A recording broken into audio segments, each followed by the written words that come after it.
Hello, and welcome to our deep dive. For generations, the United Kingdom has been a beacon of opportunity for millions of Indians.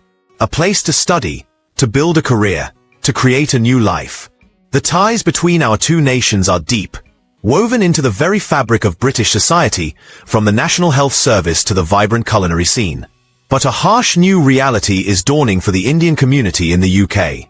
A nationwide crackdown on immigration is in full swing, targeting the very fabric of the community, its restaurants, its businesses, its people. The government is cracking down on illegal immigrants. There are widespread raids and arrests at warehouses, car washes, vape shops, and restaurants. In fact, immigration enforcement they raided numerous premises, including an Indian restaurant in Humberside where 7 people were arrested. What does this mean for the country and the immigrants there? Why are they being deported in droves now? And how many Indians are living in the UK illegally? While precise, up-to-date figures are hard to come by, a 2018 government estimate suggested there were between 75,000 and 100,000 Indian citizens living illegally in Britain. And the numbers of enforcement actions are stark. In recent months alone, immigration enforcement teams conducted hundreds of raids, a sharp increase from the previous year, leading to a significant number of arrests. Many of those affected were Indian nationals. But this is just one piece of a much larger, more complex puzzle. Concurrent with these raids, the UK government is rolling out the most stringent changes to its immigration system in a generation, effective this summer. These changes are making it exponentially more difficult for Indian citizens to work, study, and settle in the country.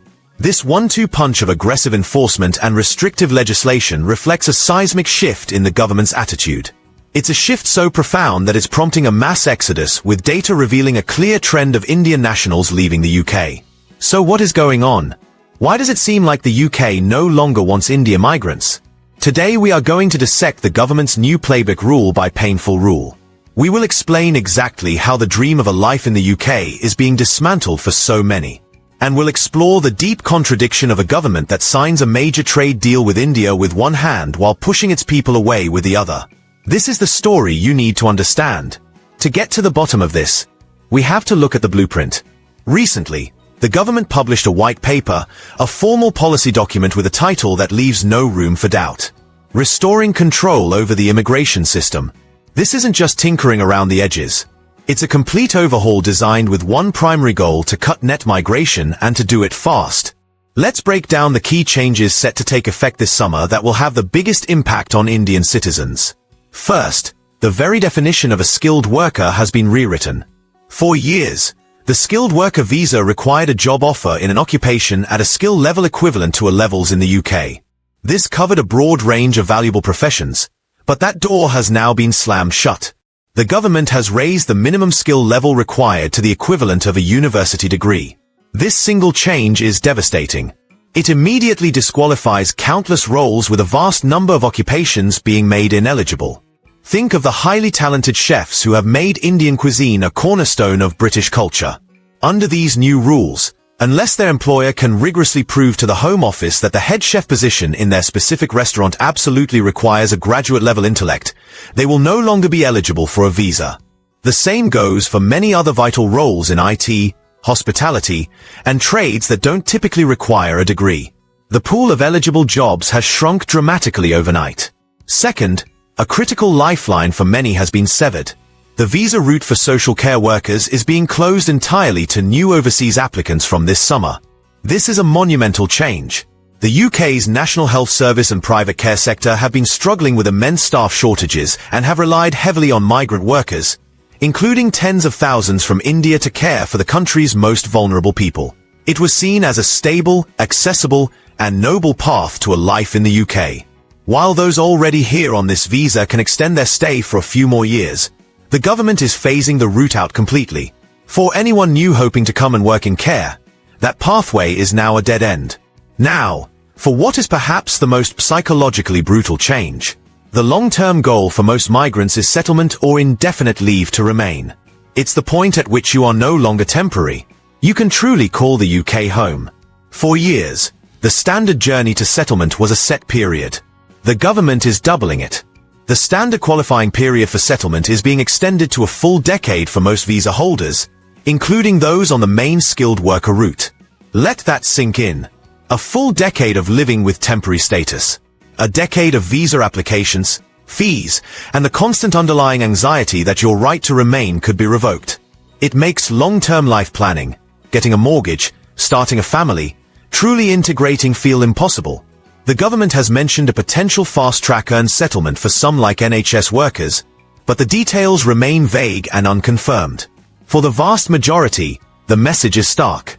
Your sense of security here has been postponed for a decade. Fourth, the financial barriers are being raised to skyscraper heights. The minimum salary required to obtain a skilled worker visa has been jacked up to a much higher threshold as of this summer, now standing at £38,700 or the going rate for the job, whichever is higher. This figure will make it impossible for many businesses, especially outside of the high-wage bubble of London, to hire from overseas. Many perfectly good graduate jobs, junior positions, and roles in the creative or charity sectors simply do not pay that much.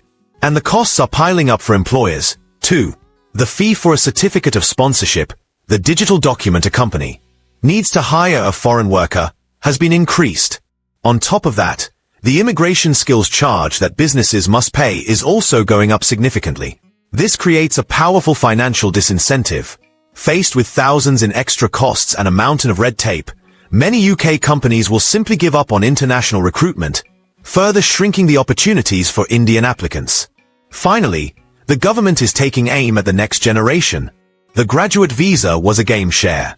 It allowed international students after paying huge tuition fees to stay and work in the UK for a couple of years post-graduation. It was a vital bridge that gave Indian graduates a fair chance to find skilled work and switch to a long-term visa. But that bridge is being shortened to 18 months. Losing those crucial months is critical. It ramps up the pressure immensely, forcing fresh graduates into a frantic job search to find a sponsoring employer almost the moment they finish their exams. An employer who must also meet the new higher salary and skill thresholds. When you connect all these dots, the picture is undeniable. The UK's legal immigration system is being systematically re-engineered to deter and exclude all but the highest-earning, most senior-level migrants. And the consequences are already here. This isn't just a future problem. According to the Office for National Statistics, in the last year, Indian nationals were the single largest group of people to immigrate from the UK. The report directly attributes this trend to the tightening visa rules, with a growing number of students and workers choosing to leave. The exodus has begun.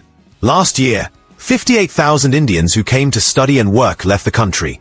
But here is where the story takes a truly bizarre turn. At the exact same time the government is building this fortress, it's also rolling out the red carpet for something else. A major UK-India Free Trade Agreement, or FTA, finalized recently. This deal is all about boosting trade, cutting taxes on UK exports like whiskey and cars and on Indian exports like textiles. But hidden inside is a deeply controversial clause. It creates a special arrangement for some Indian workers, specifically those on intra-company transfers, meaning they are seconded by their Indian company to a UK branch. This select group will be exempt from paying UK national insurance contributions for a period of years. The government says this is a standard reciprocal part of a trade deal, but the criticism has been fierce. Opponents have labeled it a two-tier system. How can you justify giving a tax break to a small group of corporate transfers while simultaneously making it prohibitively difficult for an Indian doctor, engineer, chef or care worker to even be in the country? It sends a deeply cynical message that the UK is open for Indian business but closed to Indian people. That it wants access to India's massive market of consumers, but is turning its back on the very individuals who form the living bridge between the two nations. So when we ask the question, does the UK still want Indian migrants today?